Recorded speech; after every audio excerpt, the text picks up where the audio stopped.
Hello friends, welcome to my channel. இன்னைக்கு நம்ம சேனல்ல மசால் வடை எப்படி பண்றதுன்னு பார்க்கலாம். மசால் வடை பண்றது ஒவ்வொருத்தரும் ஒவ்வொரு மாதிரி பண்ணுவாங்க. இது என்னோட ஸ்டைல். அது மட்டும் இல்ல, ரொம்ப சிம்பிளா செஞ்சிரலாம். அதே டைம்ல பாத்தீங்கன்னா டேஸ்டும் சூப்பரா இருக்கும். நம்ம கடையில எல்லாம் வாங்குவோம்ல, அதே மாதிரி சூப்பரான டேஸ்ட்ல எப்படி பண்றதுன்னு பார்க்கலாம். இப்போ வாங்க வீடியோக்குள்ள போலாம். நான் இன்னைக்கு 1 கப் கடலை பருப்பை இந்த மாதிரி 4 மணி நேரம் நல்லா ஊற வச்சு எடுத்துர்க்கேன். இப்போ இத நம்ம மிக்ஸி ஜார்ல சேர்த்துக்கலாம்.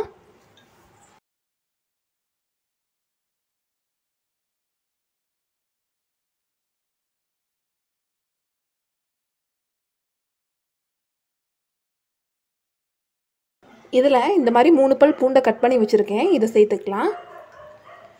இந்த மாதிரி ஒரு சின்ன துண்டு இஞ்சியை கட் பண்ணி வச்சுருக்கேன். இதையும் சேர்த்துடலாம். 1/4 ஸ்பூன் அளவுக்கு சோம்பு சேர்த்துக்கலாம். இப்போ இதை தண்ணி சேர்க்காமல் அரைச்சி எடுத்துக்கலாம். ஒருவேளை உங்களுக்கு சுத்தமாக அரைக்கவே முடியல, தண்ணி வேணும் அப்படின்னு நீங்கள் ஃபீல் பண்ணிங்க அப்படின்னா ஸ்பூனில் பார்த்தீங்கன்னா 1 ஸ்பூன் தண்ணி மட்டும் சேர்த்துக்கோங்க. அதுக்கு மேலே சேர்த்திங்க அப்படின்னா வடை பார்த்திங்கன்னா தட்டி போடும்போது கரெக்டாக வராது. இப்போ நான் இதை அரைச்சி எடுத்துகிட்டு உங்கள்கிட்ட காமிக்கிறேன். பாருங்கள், இந்த மாதிரி அரைச்சிட்டேன். நான் வந்து இந்த மாதிரி சுத்தமாக தண்ணியே சேர்க்காமல் அரைக்கிறனால அதில் அங்கங்கே ஒரு சில கடலைப்பருப்பு பார்த்திங்கன்னா அரைப்படாது. அதுவே பார்த்திங்கன்னா நமக்கு அந்த கடிச்சு சாப்பிடும்போது அந்த டேஸ்ட் வந்துடும். நம்ம தனியாக இதுக்காக கடலைப்பருப்பு எடுத்து வைக்கணும், ஒரு 2 ஸ்பூன் 3 ஸ்பூன் எடுத்து வைக்கணும் அப்படிங்கிற அவசியம் கிடையாது. ஸோ இந்த மாதிரி பார்த்திங்கன்னா நல்லா அரைச்சி எடுத்தாச்சு. இப்போ இதை வேறு ஒரு பாத்திரத்துக்கு மாற்றிக்கலாம்.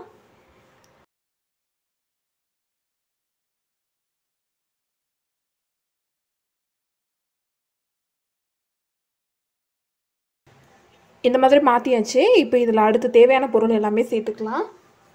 ஒரு பெரிய சைஸ் வெங்காயத்தை கட் பண்ணி வச்சுருக்கேன். எங்களுக்கு இந்த பருப்பு வடையில் வெங்காயத்தோட அளவு பார்த்திங்கன்னா கொஞ்சம் அதிகமாக இருந்தால் எங்களுக்கு ரொம்ப பிடிக்கும். அதனால் நான் இப்படி சேர்த்துருக்கேன். உங்களுக்கு அப்படி வேணாம் அப்படின்னா ஒரு மீடியம் சைஸ் வெங்காயத்தை வந்து சேர்த்துக்கோங்க.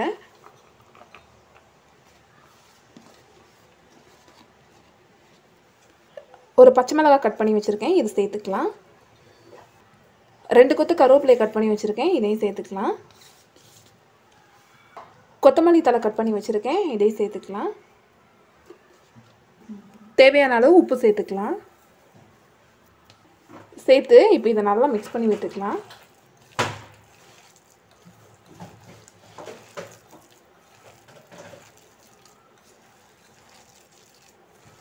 அவ்வளோதான், ரெடி ஆயிடுச்சு. அடுப்பில் எண்ணெய் வச்சுருக்கேன். இப்போ இந்த எண்ணெய் வந்து நல்லா சூடான பின்னாடி நம்ம வடையை தட்டி போட்டுக்கலாம். நம்ம ரெடி பண்ணி வச்ச இந்த மாவில் இருந்து நான் ஒரு உருண்டை எடுத்துக்கிறேன். இந்த மாதிரி ஒரு உருண்டை எடுத்து இப்படி உள்ளங்கையில் வச்சு இப்படி நல்லா தட்டிக்கலாம். இந்த ஷேப்பை வந்து இந்த மாதிரி நல்லா சரி பண்ணிக்கோங்க. இந்த மாதிரி பண்ண பின்னாடி இதை அப்படியே இந்த கைக்கு மாற்றிக்கோங்க. இப்படி மாற்றி எண்ணெயில் போட்டு எடுத்துக்கலாம்.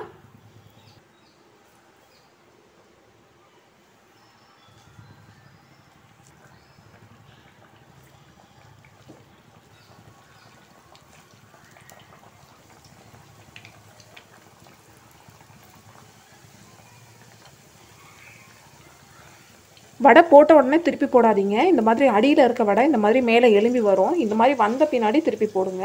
அதுதான் பார்த்திங்கன்னா சரியாக இருக்கும். அதே டைமில் பார்த்திங்கன்னா ஒரே டைமில் நிறைய வடை தட்டி போடாதீங்க. அது வெந்து வர்றதுக்கு கொஞ்சம் அந்த ஓரமெல்லாம் பார்த்திங்கன்னா மொறுமொறுப்பாக வரணும் அப்படின்னா அதுக்கு வந்து கொஞ்சம் இடம் தேவைப்படும். அதனால் இந்த மாதிரி கொஞ்சம் குறைவாகவே போட்டு எடுத்துக்கோங்க.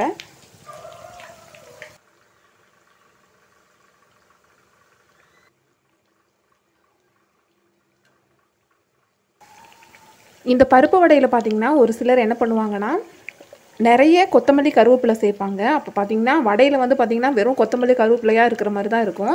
அது வந்து அந்த பருப்போட டேஸ்ட் பார்த்திங்கன்னா நமக்கு தெரியாமல் பண்ணிடும். அதனால் கொத்தமல்லி கருவேப்பிலை பார்த்திங்கன்னா கொஞ்சம் கம்மியாகவே சேர்த்துக்கோங்க. அப்போ தான் பார்த்திங்கன்னா அந்த பருப்பு வடையோட டேஸ்ட் வந்து நமக்கு முழுசாக அந்த டேஸ்ட் வந்து நம்மளால் உணர முடியும். நம்ம அதிகமாக சேர்த்துட்டோம் அப்படின்னா அந்த கருவேப்பிலையும் கொத்தமல்லியும் வந்து நம்ம சாப்பிட்ற மாதிரி தான் இருக்குமே தவிர இந்த பருப்போட அந்த டேஸ்ட் பார்த்திங்கன்னா நமக்கு சுத்தமாக தெரியாமையே போயிடும். ஸோ பாருங்கள், இந்த மாதிரி சூப்பராக மொறுமொறுன்னு பொரிஞ்சு வந்துருச்சு. இப்போ இதை நம்ம வெளியே எடுத்துடலாம்.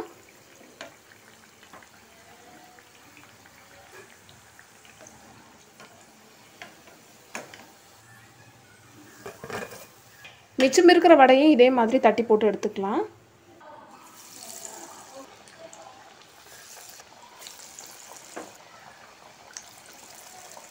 அவ்வளோதான் ஃப்ரெண்ட்ஸ், நம்மளோட சூப்பரான மசால் வடை பார்த்திங்கன்னா ரெடி ஆயிடுச்சு. இந்த மாதிரி பண்ணினீங்கன்னா இதோட டேஸ்ட் பார்த்திங்கன்னா உங்களுக்கு ரொம்பவே பிடிக்கும்.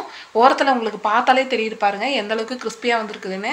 வெளி ஓரமெல்லாம் நல்லா கிறிஸ்பியாகவும் உள்ளே நல்லா சாஃப்டாகவும் நல்லா வெந்தும் இருக்கும். இந்த டைப்பில் நீங்கள் ஒரே ஒரு தடவை ட்ரை பண்ணி பாருங்கள். கண்டிப்பாக மறுபடியும் இதே மாதிரி தான் செய்வீங்க. இந்த வீடியோ உங்களுக்கு பிடிச்சிருக்குன்னு நினைக்கிறேன். வீடியோ உங்களுக்கு பிடிச்சிருந்துச்சுன்னா லைக் பண்ணுங்கள், ஷேர் பண்ணுங்கள், கமெண்ட் பண்ணுங்கள். மறக்காமல் நம்ம சேனலை சப்ஸ்கிரைப் பண்ணி பக்கத்தில் இருக்க பெல் பட்டனை கிளிக் பண்ணி ஆளுங்கிற ஆப்ஷனை செலக்ட் பண்ணி வச்சுக்கோங்க. அப்போ தான் நம்ம போடக்கூடிய வீடியோஸோட நோட்டிஃபிகேஷன் எல்லாமே உங்களுக்கு வரும். தேங்க்யூ ஃபார் வாட்சிங் ஃப்ரெண்ட்ஸ்.